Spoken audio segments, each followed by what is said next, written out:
ଆମ ଏରିଆରେ 7 କେଜି 800 ଲେଖା ମିଲର କାଟୁଥିଲା ବେଳେ କୋରେଇର ବିଧାୟକ କମ୍ପ୍ଲେନ୍ କରିଛନ୍ତି ତାଙ୍କ ଏରିଆରୁ 10 କେଜି ଧାନ ମିଲର କାଟୁଛନ୍ତି।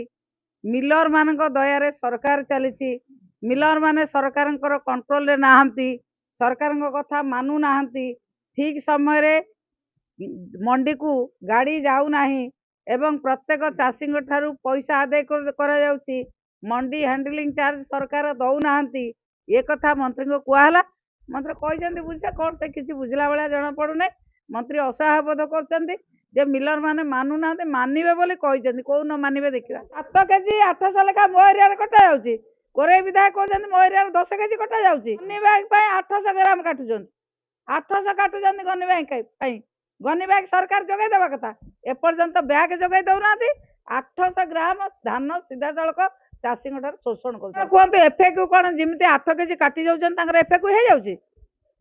8 କେଜି କାଟିଦେଲେ ଏଫେକ୍ୟୁ ହେଇଗଲା, 8 କେଜି ନ କାଟିଲେ ଏଫେକ୍ୟୁ ହଉନି।